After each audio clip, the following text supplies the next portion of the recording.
Hello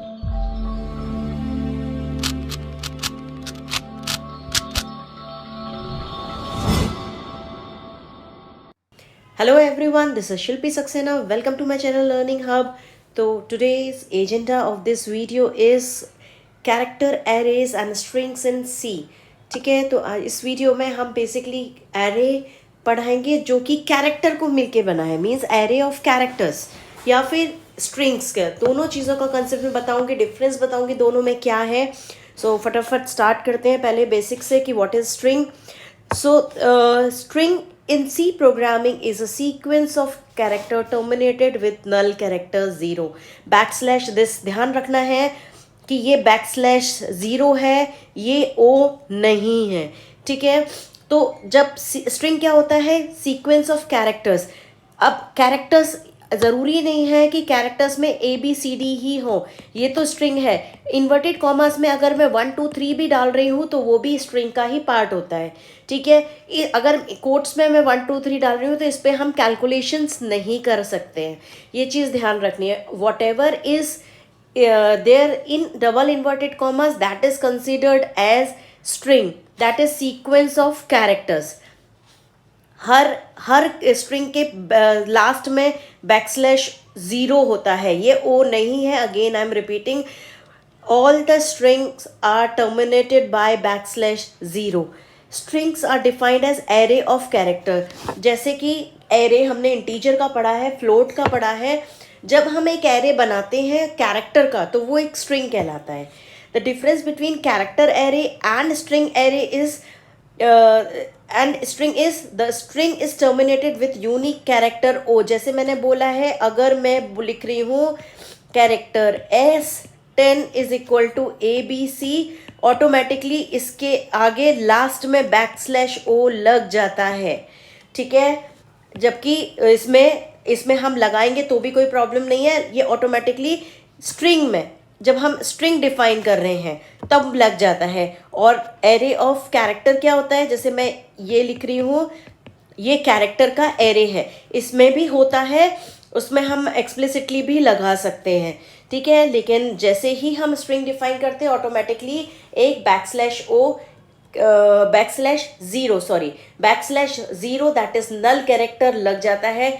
ध्यान देने वाली बात यह है कि ये जो बैकस्लैश 0 है इसकी एस्काई वैल्यू 0 ही होती है. ASCII value is American standard code for information interchange. ध्यान रखना, जो भी कैरेक्टर होता है उसकी न्यूमेरिक वैल्यू स्टोर होती है. वो न्यूमेरिक वैल्यू कौन डिफाइन करता है, दैट इज एस्काई. एस्काई क्या है, American standard code for information interchange. ये प्री डिफाइंड है, हम डिफाइन नहीं कर रहे हैं, ये कोडिंग प्री डिफाइंड है, जिसमें कैपिटल ए की वैल्यू 65 होती है, स्मॉल ए की वैल्यू 97 होती है. तो ये हमेशा ध्यान रखना, क्योंकि ये बहुत जगह आगे आपके काम आएगा.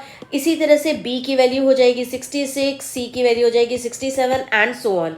स्मॉल बी की हो जाएगी 98, स्मॉल सी की हो जाएगी 99. जब हम कोई स्ट्रिंग को कंपेयर करते हैं तो भी एस्काई वैल्यू से ही काम होता है. ये एस्काई वैल्यू बहुत इंपॉर्टेंट होती है. अब स्ट्रिंग डिक्लेयर कैसे होती है. Declaring a string is simple as declaring one dimensional array. जैसे हम वन डायमेंशनल एरे डिक्लेयर करते हैं ऐसे ही स्ट्रिंग डिक्लेयर करते हैं. हम लोग ने एरे जो पढ़ा है अभी पिछले वीडियो में, कैसे लिख रहे थे हम, x मान लो 10 उसमें वैल्यूज़ है तो 10 लिख देते थे. सिमिलरली कैरेक्टर एरे हम कैसे डिफाइन करते हैं, कैरेक्टर एरे सपोज नाम हमने दिया N10, यानी कि इसमें 10 कैरेक्टर्स है और एरे का नाम दिया है S. बेसिकली साइज यानी नंबर ऑफ कैरेक्टर्स हम इसमें मेंशन करते हैं. अब इसमें ये जो है, ये एग्जाम्पल दिया है, ये कैर इज़ अ कीवर्ड, ये नाम है एरे का और ये साइज है. और जब हम number of characters is a name given to the string variable and size is used to define the length of the string, that is number of characters string will store. अब ध्यान क्या रखना है, जितना साइज हम दे रहे हैं वो एक ज़्यादा होना चाहिए, क्योंकि उसमें लास्ट में नल कैरेक्टर स्टोर होता है. there is an extra terminating character which is null character which is used to indicate the termination of string. means string खत्म हो गई है, वो हमको कैसे पता चलेगा, तो स्ट्रिंग खत्म हो गई है, वो खत्म होना बताएगा ये नल कैरेक्टर। ठीक है, कैसे बताएगा वो भी मैं आगे बताऊंगी कि कैसे बताएगा। अब देखो इनिशियलाइजेशन कैसे होता है, मैंने आपको पहले भी बताया इनिशियलाइजेशन दो तरह से होता है, compile time and run time. जब हम प्रोग्राम लिखते हैं उसी समय अगर हम वेरिएबल में वैल्यू डाल रहे हैं तो वो कंपाइल टाइम इनिशियलाइजेशन है। जब हम प्रोग्राम को रन कर रहे हैं और यूजर से इनपुट लेके वैल्यू डाल रहे हैं तो वो रन टाइम इनिशियलाइजेशन होता है। अब कंपाइल टाइम में कैसे, देखो चार मेथड है, 1 2 3 4। हमने कैरेक्टर इसका कीवर्ड दिया, str name of string, bracket लगा दिया, और इसमें हमने बताया नहीं कितना साइज है। जैसे हमने पहले, इससे पहले वन डायमेंशनल एरे का प्लीज अगर नहीं देखा है वीडियो तो देखो, आपको इजी हो जाएगा ये समझना। तो उसमें हम मेंशन नहीं कर रहे हैं तो भी चलेगा, मेंशन कर रहे हैं तो भी चलेगा। कैरेक्टर और इसको हम एज एरे ऑफ कैरेक्टर्स भी बना सकते हैं, जैसे हम इंटीजर का एरे बनाते हैं, फ्लोट का एरे बनाते हैं, ऐसे कैरेक्टर्स का एरे बनाते हैं और इसमें ये लगाना है। अगर नहीं भी लगाओगे तो भी चलेगा, ऑटोमेटिकली ऐड होता है, लेकिन इसको लगाना मैंडेटरी नहीं है क्योंकि कंपाइलर अपने आप ऐड कर देता है ताकि हमको पता चले कि कहाँ तक स्ट्रिंग, कहाँ पर स्ट्रिंग खत्म हो रही है। It shows the termination of string, the end of string कहाँ पे खत्म हो रहा है ये बताता है ये नल कैरेक्टर। इसमें मेंशन नहीं किया है, मीन्स दोनों चीज, दोनों में देखो डिफरेंस, एक में मैंने फील्ड का विड्थ बताया है, एक में नहीं बताया है, एक में बताया है, एक में नहीं बताया है। इस तरह से हम इनिशियलाइजेशन करते हैं। अब देखो ये है आपका पॉइंट कर रहा है लर्निंग मैंने लिखा हुआ है, और अब हर एक कैरेक्टर एक बाइट लेता है, तो जब स्टोर होगा मेमोरी में 0x है आपका हेक्साडेसिमल कोड। हेक्साडेसिमल मीन्स ये जो नंबर दिया है वो हेक्साडेसिमल नंबर है।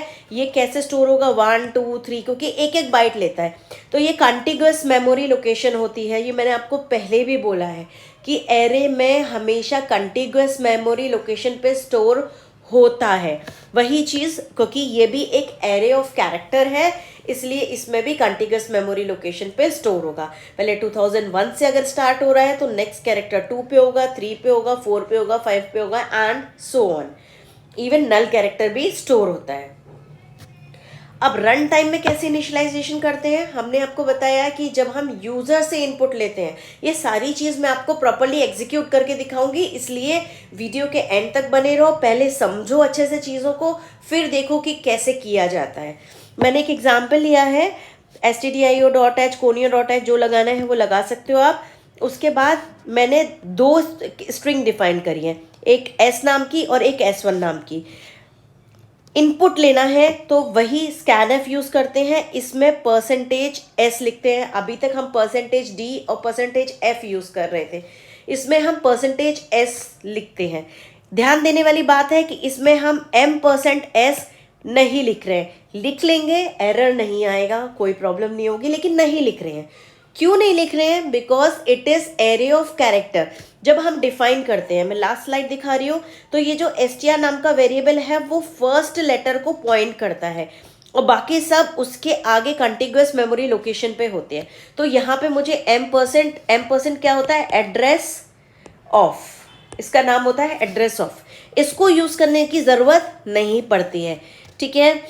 फिर अब इसको प्रिंट करना है तो एंटर्ड स्ट्रिंग इज %s, ठीक है। ये तो हो गया पहला तरीका, प्रिंट एफ और स्कैनफ यूज करके। प्रिंट एफ से मैंने मैसेज डाला एंटर स्ट्रिंग। सिमिलरली दूसरा मेथड क्या है?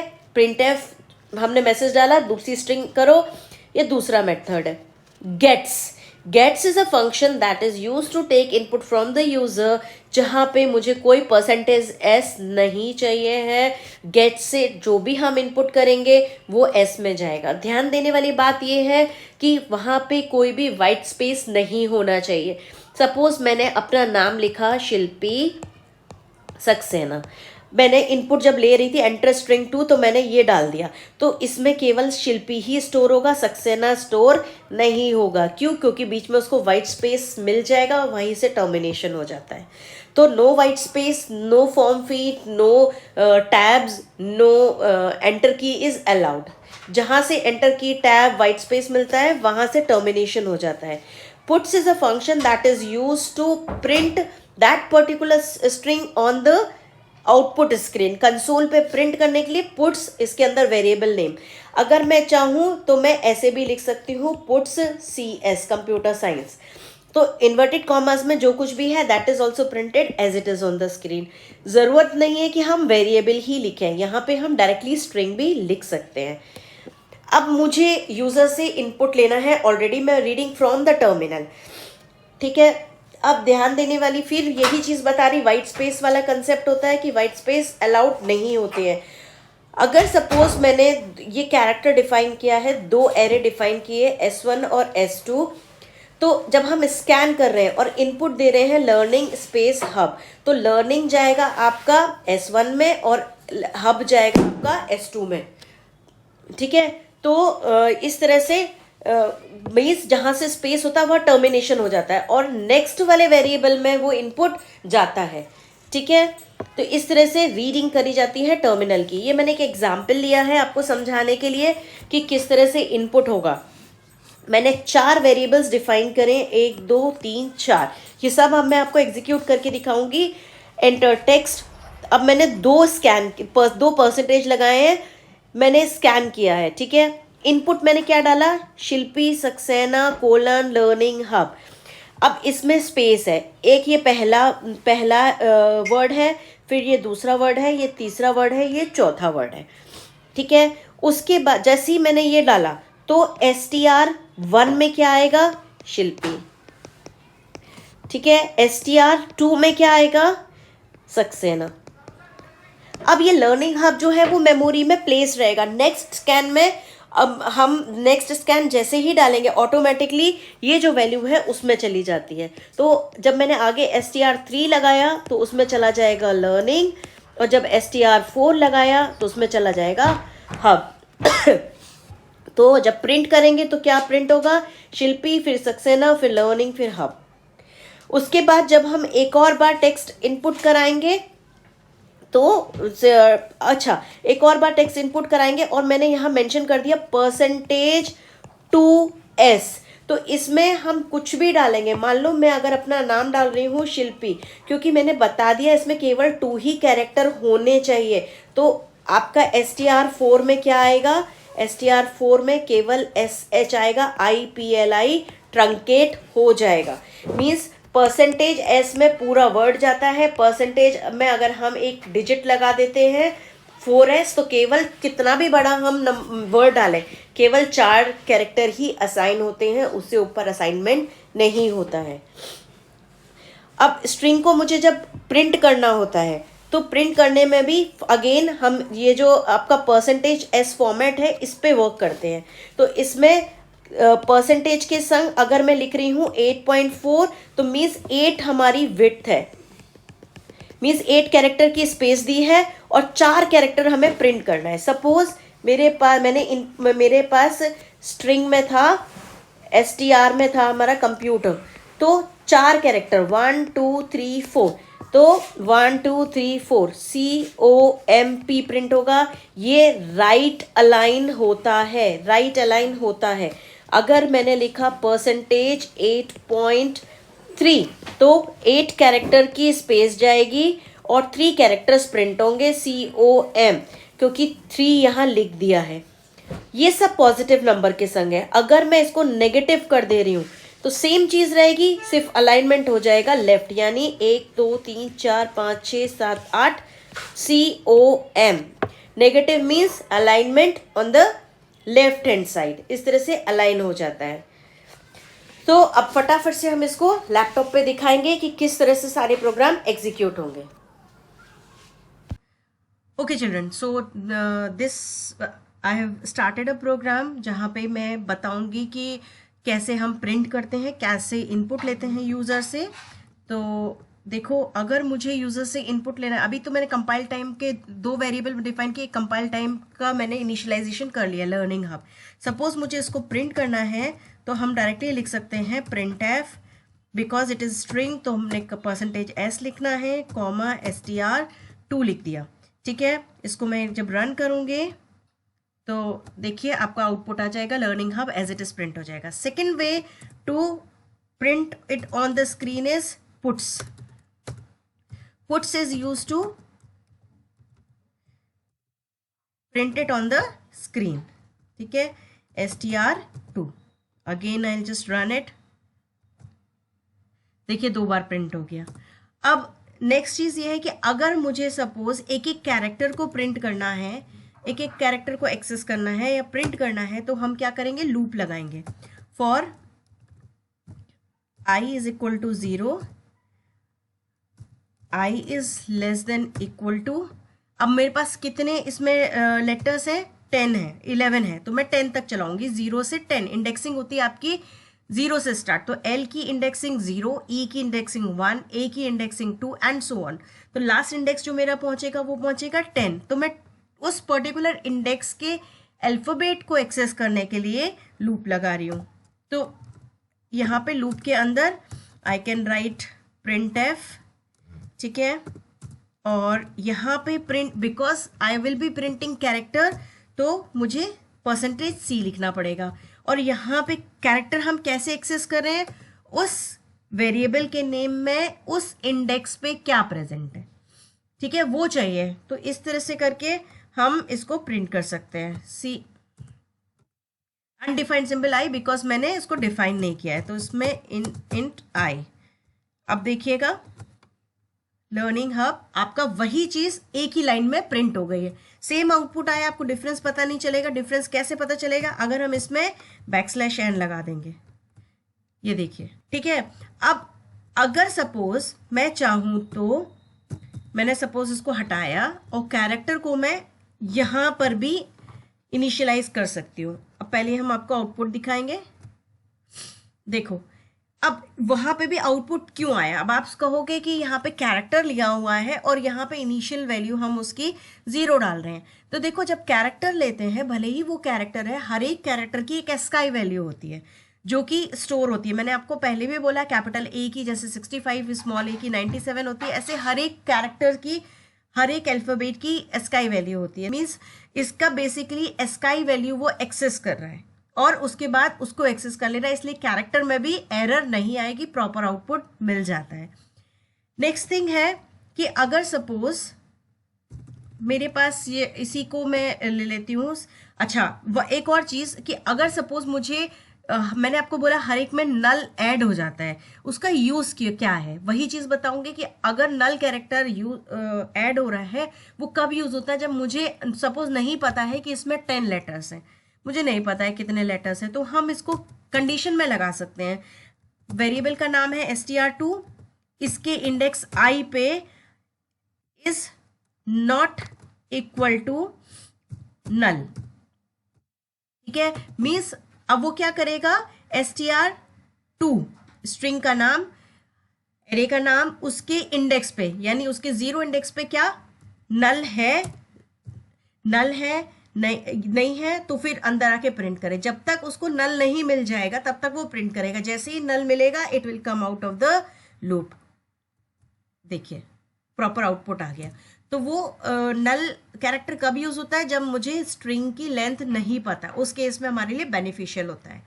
ठीक है, अब नेक्स्ट चीज है कि मैंने आपको बताया था कि फॉर्मेटेड आउटपुट कैसे करते हैं, उसको मैं दिखाऊंगी. मेरे पास str2 में 20 लेटर्स हैं. ठीक है, सॉरी 20 मैंने इनिशियलाइजेशन किया है और उसमें 11 लेटर्स है. अगर मुझे इसको प्रिंट करना है तो हम सिंपली डालते हैं प्रिंट %s str2. ठीक है, अगर मैं इसको रन करूंगी तो ये तो आप देख चुके हो कि इट्स प्रिंट f, ये तो आप देख चुके हो कि डायरेक्ट आपका आउटपुट आ जाता है. अगर मैं इसके साथ ये सेम चीज मैं इसको कॉपी पेस्ट करूंगी,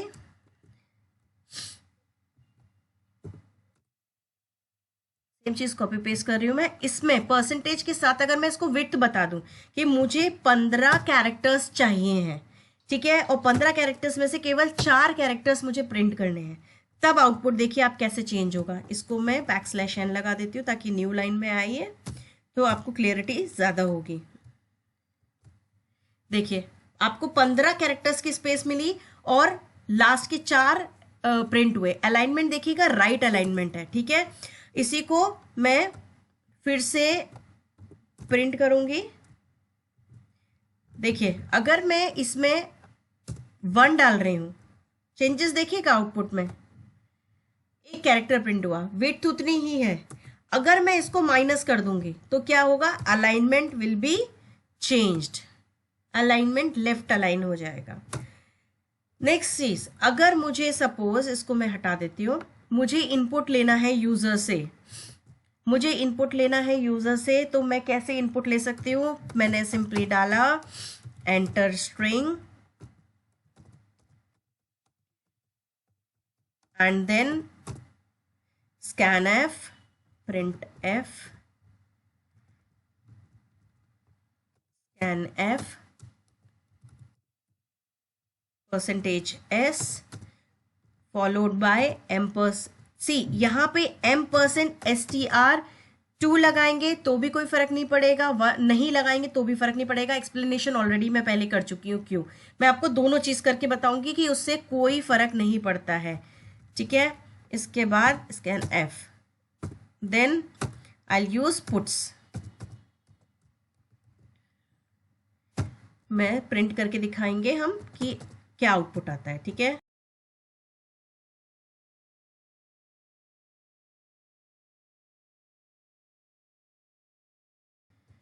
ओके देखिए, एंटर स्ट्रिंग सपोज लर्निंग, ये देखिएगा वही प्रिंट हो गया, ठीक है। इस तरह से हम इनपुट ले सकते हैं। दूसरा तरीका है इनपुट लेने का, मैंने यहाँ पे scanf की जगह गेट्स लगा दिया, gets str2,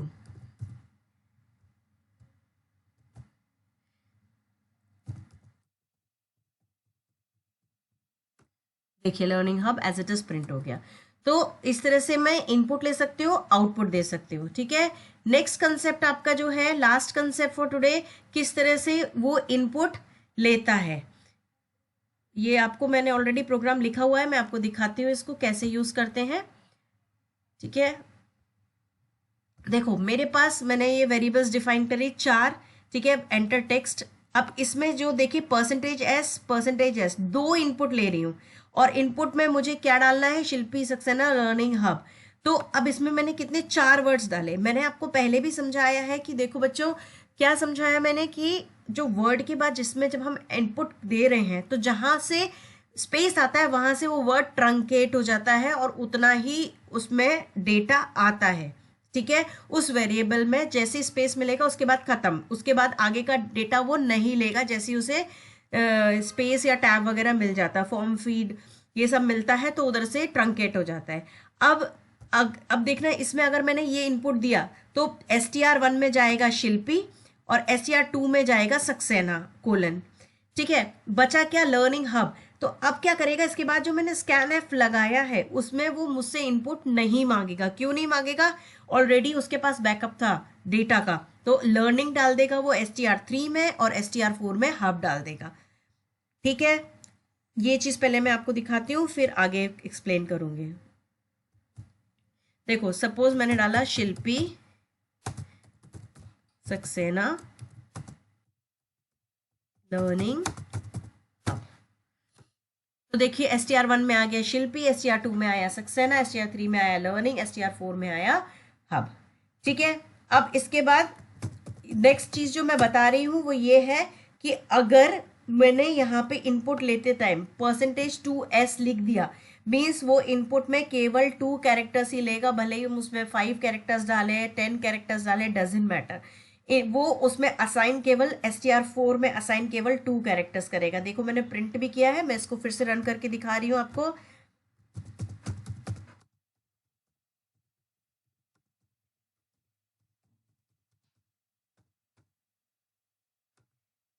enter another text, suppose मैंने फिर से लर्निंग डाला, तो क्योंकि मैंने वहां 2 लिख दिया था तो केवल 2 ही कैरेक्टर्स LE आएगा आउटपुट में। I just show you the output, देखिए LE प्रिंट हुआ क्योंकि उसने 2 ही कैरेक्टर्स लिए। तो आई होप कि ये जो कंसेप्ट है ये आपको क्लियर हो गया, कैसे हम इनपुट लेते हैं, run time initialization, compile time initialization, सारा कुछ आपको समझ में आया हो। If you like this video, please like and subscribe, hit the bell icon. Thank you and have a nice day ahead.